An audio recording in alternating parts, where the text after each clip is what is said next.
Hello साथीहरु, आज चाहिँ म तपाईहरुलाई नि हाम्रो यहाँ बस्तीको घर देखाउँछु ल।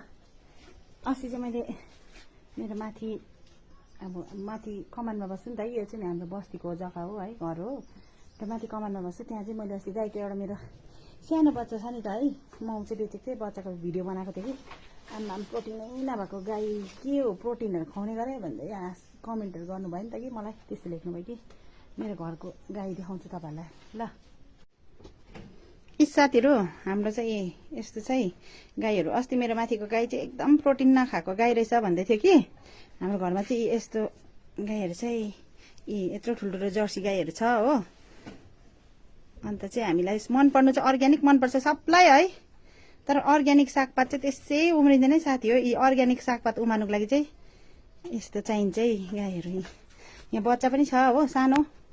यहाँ चाहिँ गोरु छ ठुलो बडा है।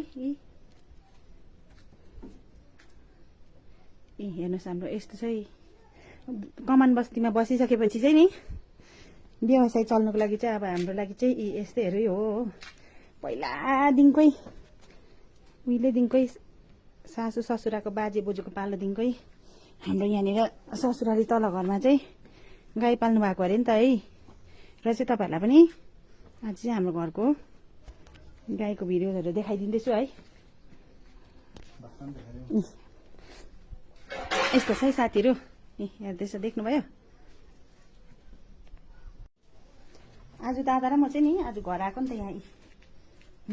अस्ति साह्रै मेरो तिमीले बदनाम गर्यो भनेर चाहिँ आज हाँस्दिनु हुँदैछ भिडियोमा कि मलाई के भन्नु हुँदै थियो भन्नु न।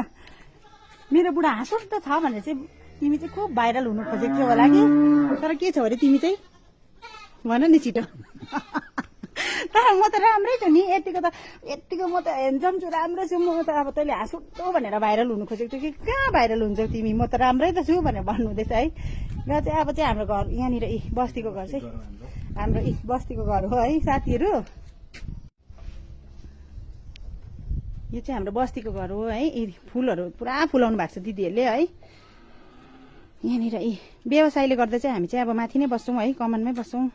अलिकति त्यहाँनिर चाहिँ अब साइडको जग्गा छ है। तर अब हाम्रो खासै घर भनौँ भने चाहिँ हाम्रो यही हो है। हामी चाहिँ व्यवसायले गर्दा माथि बस्छौं र खास हाम्रो बस्तीको घर चाहिँ यही हो साथी हो। जग्गा जमिनहरु पनि यही हो। यहाँनिर चाहिँ हाम्रो चाहिँ यसरी बाख्राहरु पालनहरु गरेको छ है। दिदीहरुले बाख्राहरु देख्नुभयो साथीहरु, यहाँ दिदीहरु बस्नुहुन्छ है। दिदीहरुले बाख्राहरु पाल्नु भएको छ। यहाँनिर कुखुराहरुलाई खेलखोर बनाएर यहाँनिर कुखुराहरु यसरी पालेको छ। यसरी गाई बाख्राहरु लाग्छ। अब हाम्रो यहाँ बस्तीमा त पुरा छ जग्गा जमिन, तर अब के गर्नु साथीहरु, पहिलाको जस्तो कामहरु गर्न सक्दैन। पहिला हामी यहाँनिर बस्तीमा बस्दाखेरि त पुरा यहाँ व्यवसाय गर्थ्यौं हामीले। सागपातहरु रोप्थ्यौं डल्लै, यो बारी डल्लै जति तलसम्म देखेको छ सबमा सागसब्जी लगाउँथ्यौं है। सब्जीहरु लगाउँथ्यौं। त्यति बेला पुरा गाजरहरु फलाउँथ्यौं हैन। उता मण्डीमा बेच्न जान्थ्यौं। तर अहिले भन्दा चाहिँ सपना जस्तो लाग्छ साथीहरु, कसरी काम गर्थ्यो होला भनेको जस्तो लाग्छ है। अहिले चाहिँ अब एजले पनि होला सक्दैन। फेरि अहिले त बाँदरहरुले पनि दिँदैनौ साथीहरु। अब पुरा बाँदर लाग्छ कि यहाँ त हाम्रोतिर त मृग आउँछ, बाँदर आउँछ। अन्त अहिले केही रोपराप गर्नु चाहिँ सक्दैन। खालि घरमा चाहिँ यस्तो बाँदरहरुले गर्दाखेरि चाहिँ केही गर्नु पाउँदैन। र चाहिँ खालि गाई पालन कुखुरा पालन यस्तैहरु मात्रै छ। अन्त यो चाहिँ हाम्रो घर हो है। यहाँ पर चाहिँ गोठ छ, गाईको गोठ छ। यो चाहिँ स्ल्याब हालेर चाहिँ हामीले छोडेको है। र चाहिँ अब फेसबुकबाट मोनिटाइज भयो भने चाहिँ साथीहरु अलिक छिट्टै बिल्डिङ बनाउनु पर्यो भनेर चाहिँ भनेको हो। यहाँ स्ल्याब चाहिँ हालेर छोडिरहेको छु है। यो चाहिँ हाम्रो घर हो है। एक दुईवटा कुरा भनिदिनु न तपाईले।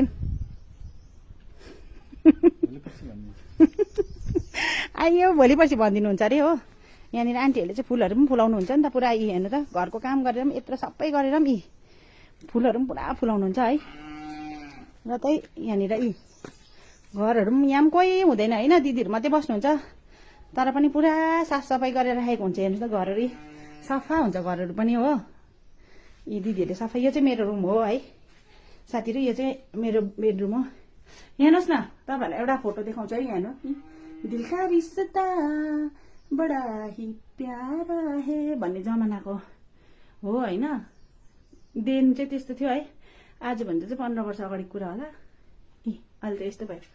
अहिले त कता हिँडेको बिजुली बालेर भन्ने समय आएको छ है। यो चाहिँ हाम्रो बेडरुम हो है।